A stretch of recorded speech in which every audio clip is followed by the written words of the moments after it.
Hey guys, it's Chloe, and today I am here with a brand new video. So today I am here with my June wrap up. I read a total of 9 books in the month of June. I am trying really hard to catch up on my Goodreads challenge. I think I'm 1 book behind. So let's go ahead and get started. The first book I completed in June was Once Upon a Time, Regina Rising by Wendy Tolliver. This was the May book of the month for Once Upon a Read Along, and we had our live show a couple weeks ago, so I'm not going to talk too much about that, but I'll leave the live show linked in the description below. I gave this a total of 4 out of 5 stars. It did not count for a letter for the A to Z book challenge, and it did not count for the Pop Sugar challenge. Overall, I enjoyed this book, but I think I enjoyed the first book, Red's Untold Tale, a little bit better than this one. The next book I completed was Joyride by Anna Banks, and I randomly picked this up when I needed an audiobook to listen to. I've never read an Anna Banks book before, so this is the first time I've ever read one, but I am interested in her Of Poseidon trilogy. Overall, I enjoyed this book. I went into it completely blind, so I had no idea what it was about, but I ended up enjoying it. I gave it a 4 out of 5 stars. It counted for the letter J for the A to Z book challenge, and it did not count for the Pop Sugar challenge. So at this point in the month, Read-A-Rama round 7 had started, and this time I ended up not vlogging for it because I think I only vlogged 2 out of the 7 days total. So I'm just going to let you guys know the books that I read and the challenges that they were for Read-A-Rama, as well as the normal stats that I do. So the first book of Read-A-Rama that I picked up was Alex and Ada Volume 1. As far as Read-A-Rama is concerned, this counted for a book released in summer and a graphic novel. This was a really weird graphic novel to me. It was recommended to me by Elizabeth from the Owlery, but it was really weird. I'm not sure if I'm going to continue on with the series. I gave it 3.5 stars. It did not count for a letter for the A to Z challenge, and it did not count for the Pop Sugar challenge. So the next book I read for Read-A-Rama counted for a short book under 150 pages, and I picked up Stupid Hearts by Kristen Hope Mazzola.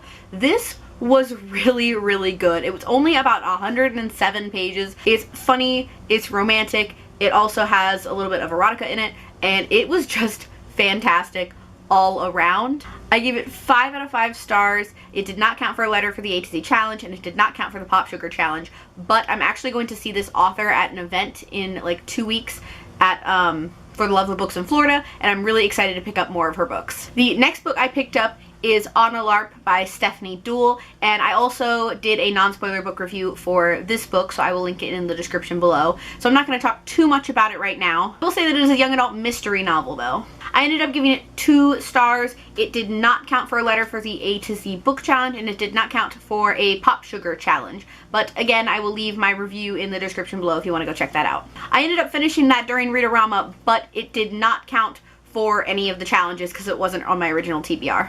So the next book I completed, and the last book that I completed for Read-A-Rama that was on my TBR, was 17th Summer by Maureen Daly. For Read-A-Rama, it counted for the challenges of a book with water on the cover and a book with R-A-M-A in the title and or author name. So by completing this book, I completed 5 of the 8 challenges for Read-A-Rama. I really did not enjoy this book. I gave it 2 stars. From the cover and from reading the back, I thought it was sort of modern, like in the 2000s. Turns out this is actually set in the 1940s. So the entire time I'm reading it, when I'm thinking it's more modern, I'm just like, why does this sound like it's so old-fashioned? And I was so confused, and I was almost finished with the book, and I looked it up on Goodreads, and it's set in the 40s, and I was like, okay. But it gave off such a modern feeling looking at this cover and reading the description, so that's why I was kind of confused. This did not count for a letter for the A to Z challenge, and for the Pop Sugar challenge, it counted as a book with a season in the title. So the next book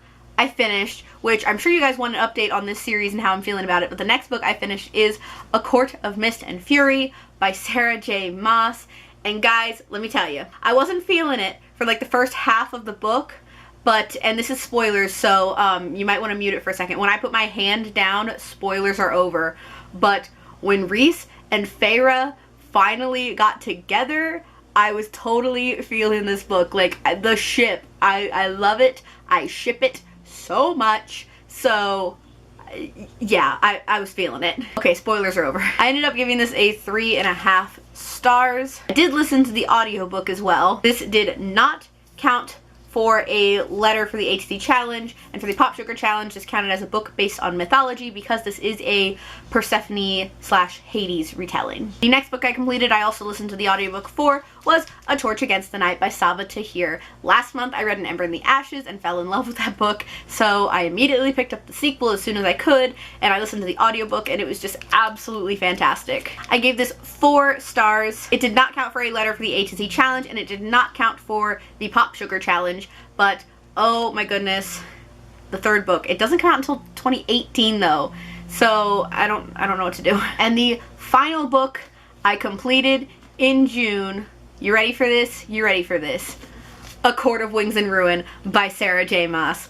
Oh my god, now that I'm into this series and like my ship is happening, like I'm all about this series. I freaking loved this book. My only problem with this book is it's so long. It's 699 pages. It has Bible thin pages. Like, it's so long and it felt like it was going on forever, even with listening to the audiobook. I was listening to the audiobook and reading it on my own. But oh my god, I freaking loved it. I give it 4 stars. The only reason why I bumped 1 star off is because it was like so long. But other than that, it was so good. I'm so glad I am into this series now. And I'm bummed that I have to wait until next year basically for a new book. So like I said, I gave this 4 stars. It did not count for a letter for the ATC challenge, and it did not count for the Pop Sugar challenge. But we did do a live show for this book because this was the June book of the month for Once Upon a Read Along, and we did a live show this past Sunday, so I'll link that in the description below. So guys, that is all I have for this video today. I hope you guys enjoyed it. July is my catch-up month. I'm gonna be reading a ton to catch up on my Goodreads challenge. If you'd like a behind-the-scenes look at my life, you can check out my second channel, Essence. And if you'd like to see here, please go ahead and click subscribe. I post new videos every Wednesday and Saturday, so click subscribe so you can be updated for when I post those. Thank you guys so much for watching, and I'll see you guys in my next one. Bye!